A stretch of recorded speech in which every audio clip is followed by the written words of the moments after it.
अस्सलामुअलैकुम।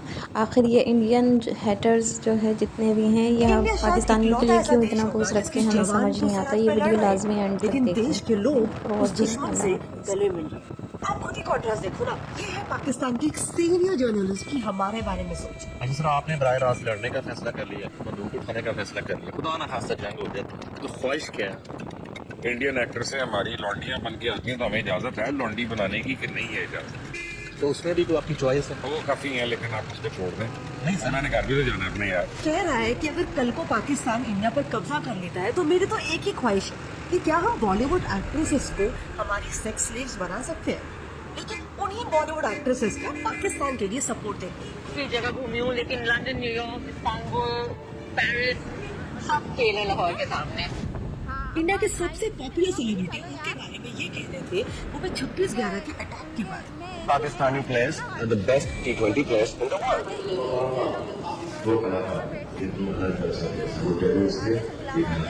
पहलगाम अटैक के बाद इंडियन गवर्नमेंट ने सारे पाकिस्तानी एक्टर्स के सोशल मीडिया अकाउंट्स बैन कर दिए। होके इनके बैन अकाउंट्स को एक्सेस करने के लिए इंडियंस VPN का सब्सक्रिप्शन खरीद रहे हैं।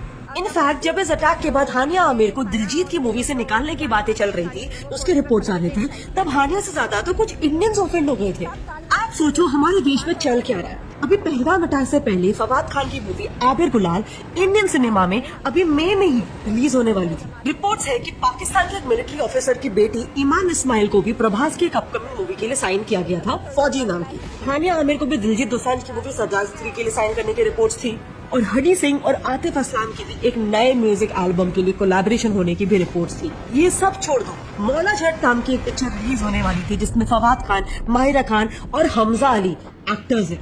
हमजा अली, आप जानते हो ये कौन है? हाफिज सईद का फैन।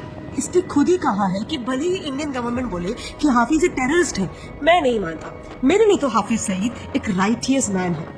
पहलगाम अटैक और 26/11 के पीछे का मास्टरमाइंड, ऐसे आतंकवादी हमले जिसमें 175 इंडियंस की जान चली गई थी, वो हाफिज सईद इस बंदे के लिए एक राइटियस आदमी है, और इनकी पिक्चर को हम इंडिया में रिलीज होने देने वाले थे।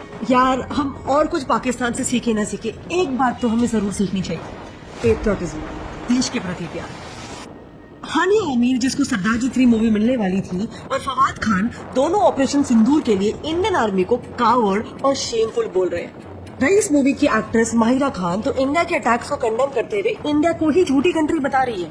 वो कह रही है कि हमारे देश को बिना कोई रीजन के इंडिया हमेशा ब्लेम कर देता है। रिसेंट की ही न्यूज है, पाकिस्तान में LET के जो टेररिस्ट मारे गए ऑपरेशन सिंदूर में, उनके लिए एक स्टेट फ्यूनरल रखा गया, और LET कमांडर अब्दुल रऊफ जो कि UN डेजिग्नेटेड आतंकवादी है, वो इस फ्यूनरल को हेड कर रहा था, और पाकिस्तानी आर्मी उसमें पार्टिसिपेट कर रही थी। इसके बाद भी इनको प्रूफ चाहिए।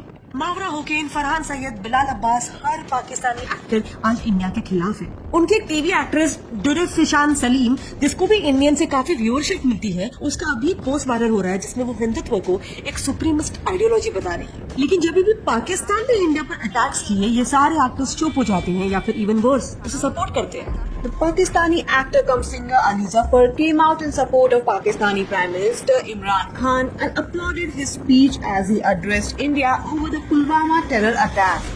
पाकिस्तानी क्रिकेटर्स तो इनसे भी एक कदम आगे हैं। कई बार ये एंटी इंडिया और हिंदू फोबिक बातें कर चुके हैं। इनके एक्स कैप्टन शाहिद अफरी ने तो पहलगाम अटैक का पूरा ब्लेम इंडिया और इंडियन आर्मी पे डाल दिया। खुद ही ब्लंडर्स मारते रहते हैं, खुद ही लोगों को मरवा देते हैं, फिर उनकी वीडियोस दिखाते हैं कि नहीं वो तो जिंदा है। इसके पहले भी शाहिद एंटी हिंदू स्टेटमेंट्स बहुत बार दे चुके हैं। टीवी के सामने स्टार प्लस चल रहा था, और वो इंडियन ड्रामा में क्या होता है, थाली लेके यूं करके, क्या कहते हैं उसको, पता नहीं, आरती, पता नहीं क्या, वो यूं कर रही है, टीवी के सामने खड़े हो गए। तो मैंने यूं करके देखा, तो मैं पता नहीं क्या हुआ कि मैंने यूं करके दीवार के अंदर ही टीवी कर दिया। शोएब अख्तर ने तो ओपन मीडिया में गजवा हिंद की बात कही थी। ये भी लिखा गया है कि गजवा हिंद के बारे में लिखा गया, अटक कर दरिया दो दफा रंगीन होगा खून से, गुलाम नसीब फौजी निकलेंगे तब आप वो कश्मीर पता करेंगे, उसके बाद इंशाल्लाह आगे चलेगा। हमें एक बात समझनी है कि हम चाहे जितनी भी कोशिश कर ले पाकिस्तान से सुलह करने की, उनकी तरफ दोस्ती का हाथ बढ़ाने की, पाकिस्तान की जनता उसे कभी भी रेसिप्रोकेट नहीं करेगी, और इसके पीछे एक बड़ा रीजन है। आप पाकिस्तान का हर एक सिस्टम ले लो, मीडिया, उनकी फिल्म इंडस्ट्री, एजुकेशन सिस्टम और इवन उनका पॉलिटिकल सिस्टम, सब कुछ which completely hate for India पे ही based है। ये United states commission on international religious freedom की ऑफिशियल रिपोर्ट है जिसका टाइटल है टीचिंग इंटॉलरेंस इन पाकिस्तान। इस रिपोर्ट में यूएस ने पाकिस्तान की स्कूल के टेक्स्ट बुक्स को स्टडी किया जो पूरी की पूरी हिंदू और इंडियन हेट से भरी हुई थी। फॉर एग्जाम्पल क्लास 7 की टेक्स्ट बुक में क्लियरली लिखा हुआ है कि आजादी के वक्त हिंदूज मुसलमानों के दुश्मन थे। हिंदुस्तानी पूरे भारत को ऑक्यूपाई करके मुसलमानों को उनका गुलाम बनाना चाहते थे। क्लास 8 की बुक में तो उन्होंने लिखा है कि हिंदूज मुस्लिम्स को एलिमिनेट करना चाहते थे और ये आज तक चल रहा है। उनके टेक्स्ट बुक्स में इंडियन इंडिपेंडेंस मूवमेंट को भी हिंदू इंडिपेंडेंस मूवमेंट करके बताया है और सारे बुक्स में INC Indian national Congress party Hindus की थी और उन्होंने पूर्ण स्वराज इसलिए डिक्लेयर किया था क्योंकि वो अपना पूरा हिंदू देश चाहते थे। गांधी जी भी हिंदूज के लिए लड़ रहे थे। ऐसी बातें लिखी हुई है। इंटरनेशनल रिपोर्ट्स का डेटा छोड़ो, पाकिस्तानी खुद कह रहे हैं कि उनके बच्चों को स्कूल में पढ़ाया जाता है कि उन्हें हिंदूज को देखकर मार देना चाहिए। अपना देखे वैसे आप पढ़ा के आ रहे हैं मदारिस में, स्कूलों में। मेरे बच्चे स्कूल से जब आते हैं अजीबोगरीब किस्म के सवाल करते हैं। एक सवाल मेरे बच्चे ने मुझसे किया था, तो मुझे तो स्कूल में टीचर कह रहे थे आपके क्लास में हिंदू होते हैं तो अभी को मार क्यों नहीं देते। हमारी एजुकेशन सारी हिंदुओं और सिखों की नफरत के ऊपर बेस है।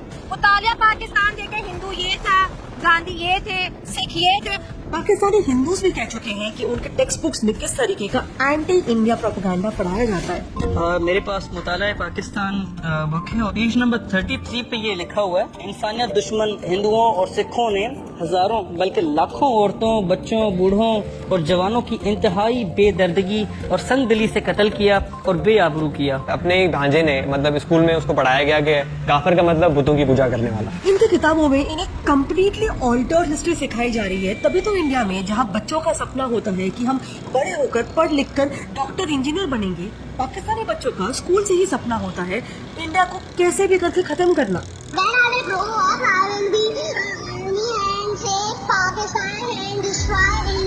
कि वो गंदे लोग होते हैं। क्यों गंदे लोग होते हैं? कैसे होते हैं? क्या करने से लोग गंदे होते हैं? वो पूजा करते हैं, तो वो पूजा करते हैं बुरी बात है। हम नमाज पढ़ते हैं, नमाज पढ़ना अच्छी बात होती है। इस वीडियो में पाकिस्तानी बच्चे बता रहे हैं कि कल को जब पाकिस्तान इंडिया पर कब्जा कर लेगा तो उसके बाद वो हमारे देश में आकर क्या क्या करेंगे। इंडियन आर्मी को हम गन्ने साफ करने में लगा देंगे, कितना मजा आएगा। जगह में रहने पर गाय के कबाब खाएंगे, ताजमहल पर जश्न तकमील पाकिस्तान मनाएंगे। और आजकल तो पाकिस्तान में इंडियंस के खिलाफ रेसिज्म भी काफी बढ़ चुका है। बीबीसी का एक पाकिस्तान पे आर्टिकल है जिसमें पाकिस्तानी खुद को इंडियन से रेशियली डिफरेंट बता रहे हैं। इसी बीच एक पाकिस्तानी यूट्यूबर का भी वीडियो वायरल हो रहा है जिसमें वो गेस्ट के साथ बैठ के प्रियंका चोपड़ा को मेड बुला रहे हैं उसके डार्क कॉम्प्लेक्शन की वजह से। बंदी आ गया, बैठ गया, वो आपस में बात कर रहे तो मैं आगे हूँ पीछे। मैं कहाँ जाऊँ? थोड़ी देर बाद उनके चलेगी। मैं कौन मेड है क्या है? मैं कौन थी? प्रियंका चोपड़ा बैठी है। मेरा सारा जो क्रश मेरा सब कुछ था ना वो आपने कहा काला नमक चाट लो, भाड़ दे। Next movies. यही बच्चे जब पिक्चरें देखते हैं तब उनमें भी यही सिखाया जाता है। जिस फवाद खान को इंडिया में ह्यूज पॉपुलैरिटी मिली, मल्टीपल बॉलीवुड प्रोजेक्ट्स मिले विद टॉप सेलिब्रिटीज, उसकी एक सीरीज दास्तान बनी है 1947 इंडिया पाकिस्तान पार्टीशन पर। लेकिन इस सीरीज ने इंडियंस को, हिंदूज को पार्टीशन का सबसे बड़ा विलन बता दिया। एक एपिसोड में सिख्स और हिंदूज मुस्लिम घरों पर जाकर हमला कर देते हैं, सारे आदमियों को मार डालते हैं और उनकी वाइफ्स का रेप करते हैं। और इनमें से एक रेप करने वाले का नाम इन्होंने बराबर राम रखा है। आइरनी देखो, ये इंडियन आर्मी को तक अपने मूवीज में रेपिस्ट और वुमेन अब्यूजर बताते हैं। वरना मैं भी तुम्हारे साथ मिलकर इन मुसलमान छोकरियों के जिस्म से खेलता। जबकि पूरी दुनिया जानती है कि पाकिस्तानी आर्मी बांग्लादेश लिबरेशन के दौरान 2 से 4 लाख बंगाली औरतों का मास रेप किया था, जिसके खिलाफ ही हमारी इंडियन आर्मी लड़ रही थी। इनफैक्ट इनकी अभी रिसेंट की ही मूवी वार में दिखाया है कि इंडिया कश्मीर में टेररिस्ट अटैक करवा रहा है और पाकिस्तानी फोर्सेस इंडियन टेररिस्ट से कश्मीर की जनता को बचा रहे हैं। The team also killed this man, Sanjay Bharadwaj, a first contact low-level raw recruiter. Our intelligence sources indicate that a high-level independent contractor has been hired to carry out one of the biggest terrorist attacks in the history of Pakistan. ऐसे movies से जो completely झूठ पर आधारित है, पाकिस्तानी का perspective यही shape होता है कि दुनिया में उनका सबसे बड़ा दुश्मन है भारत और वहाँ के हिंदूस। इसीलिए मेरा नेक्स्ट पॉइंट है पाकिस्तान के पॉलिटिकल सिस्टम्स। ये तो सब जानते हैं कि पाकिस्तानी आर्मी का पाकिस्तानी पॉलिटिकल सिस्टम पर पूरा कंट्रोल है, चाहे वहाँ पे कोई भी पीएम हो। इसीलिए वहाँ की जनता में एंटी इंडिया हेट इतना डीपली इंडोक्ट्रिनेटेड है कि वहाँ आज तक एक भी प्रो इंडिया लीडर जीता ही नहीं है। वो लीडर जो इंडिया से दोस्ती की सुलह करने की बात करे वो उनके पॉलिटिक्स में टिक ही नहीं सकता है। इमरान खान हो या शहबाज शरीफ, सब ने एंटी इंडिया बातें करके ही वोट्स बटोरे हैं। मोदी का जो यार है वो देश का गद्दार है। ऐसी बातें करके तो वहाँ इलेक्शंस जीते जाते हैं, लेकिन जैसे ही कोई प्रो इंडिया बातें करने लगे उस पर अटैक होने लगते हैं। सेम चीज इमरान खान के साथ भी हुई ना, जब वो इंडिया की तारीफ करने लग गया था। ये फॉरेन मिनिस्टर को उन्होंने कहा कि रूस से तेल ना खरीदो, उसने आगे से कहा तुम कौन होते हो मैं कहने वाले, यूरोप खरीद रहा है तेल उनसे, हमारे लोगों की जरूरत है, हम खरीदेंगे। ये होता है आजाद मुल्क।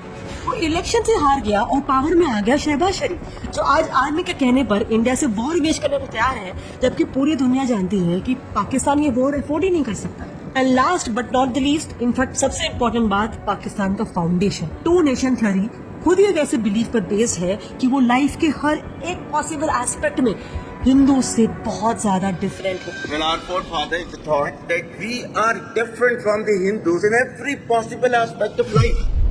Religion, culture, tradition, thoughts, ambitions, Pakistanis का मानना है कि इन सारे एस्पेक्ट्स में हमारा और इंडियन हिंदूज का कोई मेल ही नहीं है। Our religion is different. Our customs are different. Our traditions are different. Our thoughts are different. Our ambitions are different. That was the foundation of the two-nation theory that was laid there. That we are two nations. We are not one nation. अब इसके विपरीत अगर हम हमारे देश की foundation की बात करें, वैल्यूज की बात करें, तो हमें तो बचपन से ही सिखाया गया है कि धर्म एक विश्वास हो सकता है, लेकिन इंसानियत हमारी पहचान है। हमारे स्कूल्स की प्रेयर्स में भी हमें सर्व धर्म संभव की सीख दी गई है। हमें बताया गया है कि हर एक धर्म एक समान है और हमें सबकी इज्जत करनी है। हिंदू, मुस्लिम, सिख, ईसाई, इंडिया में हम सबको मिलकर रहना है। हमारी डाइवर्सिटी हमारी कमजोरी नहीं, हमारी ताकत है। और इसीलिए असल मायने में हम सेक्युलर है, क्योंकि हमने अपने देश के अंदर एक दूसरे के लिए, सबके लिए जगह बनाई है, सिर्फ जमीन के टुकड़ों में नहीं, दिलों के कोने में भी, जो पाकिस्तान किसी दूसरे धर्म के लिए करने की सोच भी नहीं सकता है। इसीलिए हाँ, मेरा भी मानना है कि जब तक पाकिस्तान की ऐसी डिवाइस सोच है, जब तक पाकिस्तान की हर एक सिस्टम, उनका एजुकेशन सिस्टम, उनकी फिल्म इंडस्ट्री, उनकी पॉलिटिकल सिस्टम्स, उनकी जनता में हिंदुस्तान के प्रति नफरत खोलते रहेगी, तब तक इंडिया और पाकिस्तान के बीच भी ये जंग जारी रहेगी। और इसीलिए मेरा ये भी मानना है कि सिर्फ जब इंडिया और पाकिस्तान के बीच इस तरीके की इश्यूज एस्केलेट हो, हमें सिर्फ तब उनके प्रोडक्ट्स का, उनके लोगों का, एक्टर्स का, सिंगर्स का बॉयकॉट नहीं करना चाहिए, ये जारी रहना चाहिए। पुलवामा अटैक के बाद जैसे ही चीजें थोड़ी सी शांत हो गई, इंडियन कोर्ट्स ने बैन को लिफ्ट कर दिया। क्या रीजन देखो? पेट्रियोटिज्म यानी कि देशभक्ति किसी दूसरे देश के खिलाफ नफरत दिखा के आप प्रूव नहीं कर सकते हो, स्पेशली अपने पड़ोसी देश के खिलाफ। And I agree with this, लेकिन ये चीज सिर्फ तब तक सही है जब तक आपका पड़ोसी देश पाकिस्तान नहीं है।